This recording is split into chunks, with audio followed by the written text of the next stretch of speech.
I'll be back. Man, that's too dark. Let's just get this started. What is up, everybody? RandomRandomMan here, bringing you my review for Terminator Genisys, which stars Arnold Schwarzenegger, Emilia Clarke, Jason Clarke, no relation to Emilia, Jai Courtney, J.K. Simmons, Byung-Hun Lee, and Matt Smith, and is directed by Alan Taylor. Now, the plot follows Kyle Reese, played by Jai Courtney, and John Connor, played by Jason Clarke, as they both fight the war against the machines in the year 2029. But when Connor wants to send Reese back to 1984 through time travel to save his mother Sarah, played by Emilia Clarke, things aren't what they seem, especially when Sarah is aided by the help of a Terminator, played by Arnold Schwarzenegger. As a huge film buff, I am a big fan of the Terminator franchise. I mean, The Terminator is sci-fi meets film noir to masterful results, and Terminator 2 Judgment Day is not only one of the greatest sequels ever made, it's one of the greatest sci-fi action movies ever made, and one of the best of all time, period. And one of my all-time favorites. Now, we've had our fair share of sequels afterward, and Terminator 3 Rise of the Machines and Terminator Salvation had their good moments, but of course weren't up to snuff to what James Cameron so perfectly did with his first two entries. Now we have Terminator Genisys, and as big of a fan of the franchise as I am, I was really not looking forward to this film. The promotional advertisements for it looked bad, the concept was just unbearable to even think about, and the trailers, they gave away a lot. But was I proven wrong? Let's run down the whole thing. Arnold Schwarzenegger is, of course, back in this iconic role, and for the most part, he does a pretty good job. I mean, there are some old jokes thrown at him here and there for his appearance, and there is an explanation as to why he aged this way, but he does a decent job for the most part. He is in his comfort zone once again, and I think he does have a good time in this role. Emilia Clarke plays Sarah Connor, and she has a nice screen presence. I'm not just saying that because she's known as that hot chick from Game of Thrones, a show which I've never watched. And by the way, the director of this movie comes from that show, and it shows. But she is an okay Sarah Connor for the most part. I mean, she's no Lyndall Hamilton, yet she does warm up to me as the film progressed. And she is badass from the start. Now there's Jason Clarke as John Connor, and I really didn't like him in this role. Anyone else could have been cast as this character, and they would have been a lot better. And I like this actor. Clarke is very good in some of the movies I've seen, but his portrayal as John Connor is one of the weaker ones I've seen. Even with the plot of his character spoiled in one of the trailers, even if that had been left in the movie, it still didn't make sense for how he portrayed his character and that plot line spread out. Jai Courtney as Kyle Reese.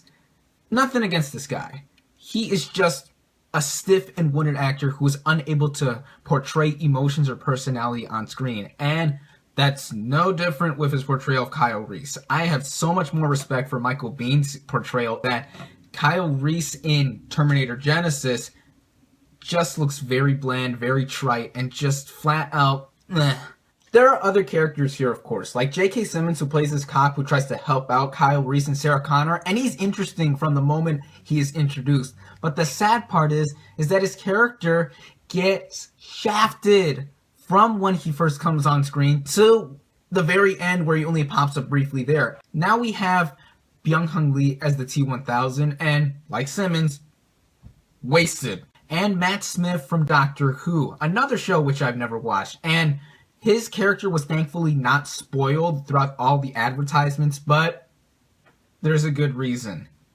He brings nothing to the table. I was just appalled by how brief his character moments were. He's only in it for about 5 minutes, but just unnecessary and just flat out dumb to the plot. So other than Schwarzenegger and Clarke, the cast here are just indistinguishable from other characters in this franchise. Now onto the plot, and the plot can be basically described from the synopsis like this.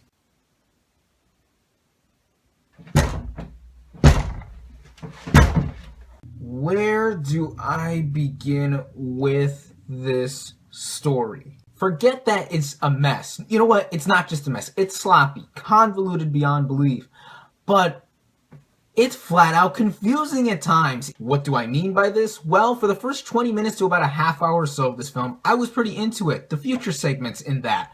But once Reese gets sent back to 1984, things just get sour.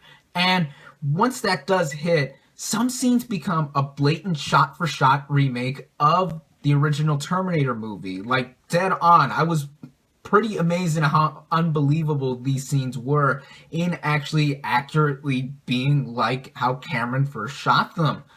But the T-1000 pops up soon after, then Arnold, then Sarah Connor, then wow. This movie tries a lot. And don't even get me started once it gets into the whole John Connor plotline that is spoiled in the trailers, and then the whole Genisys plotline that reintroduces Miles Dyson and his son Danny, who's now older. And I would almost describe the movie as this. You know how X-Men Days of Future Past awesomely course-corrected the franchise for its own good? Here, it's almost the total opposite. Hell, even J.J. Abrams' recent Star Trek movies were better in setting up an alternate timeline. And granted, I'm not that big of a fan of Star Trek, but I still really liked those films and was able to follow them for the most part. I got a headache watching this movie, and I was almost pulling my hair out. And this just does not stop at the dialogue and the rest of the directions that this movie takes. Some of the dialogue in this movie is just horrendous to listen to, and some of the main offenders are Jason Clarke and Emilia Clarke. And the action, I will say, for it still being spoiled in the trailer, serviceable, I guess. Everything is spoiled in the trailers except for the very last sequence. This movie also made me really appreciate what James Cameron did with his first two masterpieces. I know about the comments he made about this film, and I never believed him for 1 second, as the huge wad of cash in his pocket was probably talking louder than the comments he made in that video. Granted, the guy has a big ego, but he knows how to make quality pictures. And what this movie did in borrowing heavily from those movies and essentially retconning the franchise for the worst. For 2 hours, I was basically pulling my hair out, having a huge headache, and just being flat out bored by some sequences. Even some of the lesser Terminator movies had some interesting moments, but I was bored and trying to piece together how the plot was going. And why does a Terminator movie like this, the fifth one no less, have to revert back to the Connor storyline? Why not take it from Skynet's point of view? Why haven't we ever gotten a different Terminator movie that has not focused on the John Connor, Sarah Connor, Kyle Reese, or whatever that storyline? Think of something different. That's how uninspired and unoriginal this movie is. There should have been something different by now.